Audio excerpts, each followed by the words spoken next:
আসসালামু আলাইকুম বন্ধুরা, আশা করি সবাই ভালো আছেন। আজকে আমি আপনাদের নিয়ে যাব উত্তরবঙ্গের শস্য ভাণ্ডার খ্যাত আমাদের প্রিয় জেলা বগুড়ায়।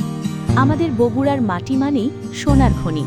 রাস্তার দুপাশে তাকালেই শুধু দেখা যায় সবুজের সমারোহ। আজকে আপনাদের দেখাবো আমাদের এই অঞ্চলে কিভাবে আলু, সরিষা আর ধানের চাষ হয়। চলুন সরাসরি জমিতে গিয়ে দেখি কৃষকদের ব্যস্ততা। এখন আমরা আছি একটি বিশাল আলুর ক্ষেতে। আপনারা জানেন কি, বাংলাদেশের মোট আলুর চাহিদার বড় একটা অংশ যোগান দেয় আমাদের এই বগুড়া।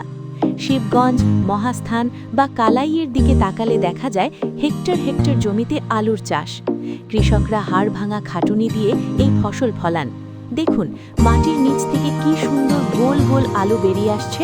এই আলুর মান এতটাই ভালো যে এখান থেকে দেশের বাইরেও রপ্তানি করা হয়।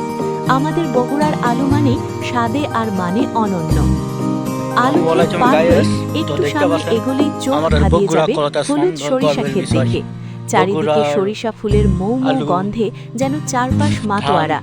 এই সরিষা থেকেই তৈরি হয় আমাদের রান্নার খাঁটি সরিষার তেল। ঠিক তার পাশেই দোল খাচ্ছে আমাদের প্রধান ফসল ধানের কচি চারা।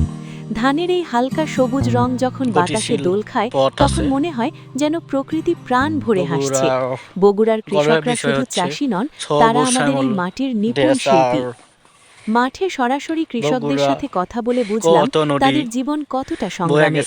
হাড় কাঁপানো শীত কিংবা তপ্ত রোদ সব উপেক্ষা করে তারা আমাদের মুখে খাবার তুলে দিতে দিন রাত পরিশ্রম করেন। বগুড়ার এই সমৃদ্ধ কৃষির পেছনে রয়েছে তাদের ঘাম ঝরানো গল্প। আমাদের সবার উচিত তাদের এই পরিশ্রমকে মন থেকে সম্মান জানানো। বন্ধুরা, আমাদের বগুড়ার এই কৃষি ঐতিহ্য নিয়ে আপনার অনুভূতি কি? কমেন্টে অবশ্যই জানাবেন। ভিডিওটি ভালো লাগলে লাইক দিন এবং আমাদের মাটির গল্প সবার কাছে পৌঁছে দিতে শেয়ার করুন। যারা এখনো সাবস্ক্রাইব করেননি, এখনই আমাদের পরিবারের সদস্য হয়ে যান। আজকের মতো এখানেই বিদায় নিচ্ছি। আল্লাহ হাফেজ। আর মাঝে মাঝে টিকটক করি।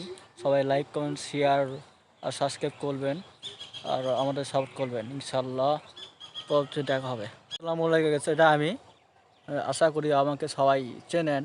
আমি বগুড়া একজন সাধারণ সন্তান, কারো ভাই, কারো বোন, ভাই, কারো সন্তান।